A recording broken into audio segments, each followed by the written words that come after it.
മലപ്പുറം കാളികാവിൽ കടുവാക്രമണത്തിൽ കൊല്ലപ്പെട്ട ഗഫൂറിന്റെ കഴുത്തിന് ആഴത്തിൽ കടിയേറ്റുവെന്ന പോസ്റ്റ്മോർട്ടം റിപ്പോർട്ട്. പൃഷ്ഠഭാഗത്തു നിന്നും മാംസം കടിച്ചെടുത്തു. ആഴത്തിലുള്ള മുറിവും രക്തം വാർന്നതുമാണ് മരണകാരണമെന്നും പോസ്റ്റ്മോർട്ടം റിപ്പോർട്ടിൽ.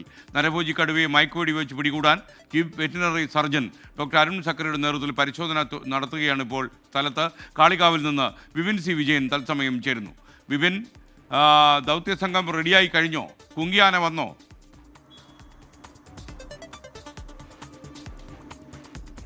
ഒരു കുങ്കിയാന എത്തിയിട്ടുണ്ട്. ഒന്ന് അല്പസമയത്തിനകം തന്നെ എത്തുകയും ചെയ്യും. ഇപ്പോൾ 3 കൂടുകൾ, ഈ കടുവയ്ക്കായി സ്ഥാപിക്കാനുള്ള 3 കൂടുകൾ ഇവിടെ എത്തിച്ചു കഴിഞ്ഞു. 3 സംഘങ്ങളായി തിരിഞ്ഞാണ് വനംവകുപ്പിന്റെ പരിശോധനകൾ നടക്കുന്നത്. അതിൽ ഒരു സംഘം ഈ പ്രദേശത്ത് സ്ഥാപിച്ചിരിക്കുന്ന ക്യാമറയിൽ കടുവയുടെ ദൃശ്യങ്ങൾ പതിഞ്ഞിട്ടുണ്ടോ എന്നുള്ള പരിശോധന ഇപ്പോഴും നടത്തിക്കൊണ്ടിരിക്കുകയാണ്. ഇന്നലെ രാത്രിയോട് കൂടിയാണ് ഏകദേശം 50ഓളം ക്യാമറകൾ സ്ഥലത്ത് സ്ഥാപിച്ചിരിക്കുന്നത്.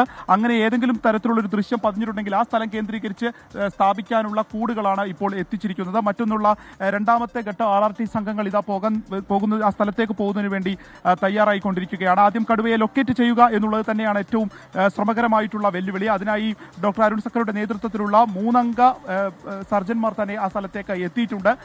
അവരുടെ നേതൃത്വത്തിലായി അവിടുത്തെ പരിശോധനകൾ മറ്റും നടക്കുന്നത്. DF ഉൾപ്പെടെയുള്ളവരും അവിടേക്ക് പോയിട്ടുണ്ട്. ഇതുവരെയും കടുവയുടെ ആ ഒരു പ്രദേശത്തുണ്ട് എന്നുള്ളതിന്റെ ലക്ഷണങ്ങൾ ലഭിച്ചിട്ടില്ല എന്നുള്ളതാണ് ഈ ഘട്ടത്തിൽ മനസ്സിലാക്കാൻ സാധിക്കുന്നത്. ഒപ്പം തന്നെ ഗഫൂറിന്റെ പോസ്റ്റ്മോർട്ടം റിപ്പോർട്ട് കൂടിയാണ് ഇന്ന് പുറത്തു വന്നിരിക്കുന്നത്. അതിൽ കഴുത്തിന്റെ പിൻവശത്ത് ആഴത്തിലുള്ള കടിയേറ്റിട്ടുണ്ട്. ഒപ്പം ഈ താടിയെല്ലിന്റെ ഭാഗത്തും കടിയേറ്റിട്ടുണ്ട്. നാഡി ഞരമ്പുകളും ഒപ്പം തന്നെ എല്ലുകളൊക്കെ പൊട്ടിയ നിലയിലാണ്. വലത്തെ പൃഷ്ഠത്തിൽ നിന്ന് ഒരു ഭാഗം ഈ കടുവ ഭക്ഷിച്ചു എന്നുള്ളത് മനസ്സിലാക്കുന്നു.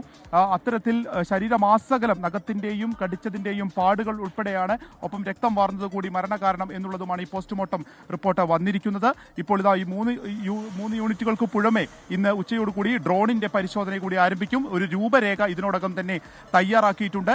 ഒപ്പം ആ ഒരു പാറശ്ശേരി റബ്ബർ എസ്റ്റേറ്റുമായി ബന്ധപ്പെട്ട സ്ഥലത്തിന്റെ ഈ കടുവ പോകാൻ സാധ്യതയുള്ളതിന്റെ ഒരു സഞ്ചാര പദവും തയ്യാറാക്കി കഴിഞ്ഞു. അത് അനുസരിച്ചിട്ടുള്ള ഒരു പരിശോധനകൾ ആണ് വനം വകുപ്പിന്റെ ഭാഗത്ത് നിന്ന് ആരംഭിച്ചിരിക്കുന്നത്. SK.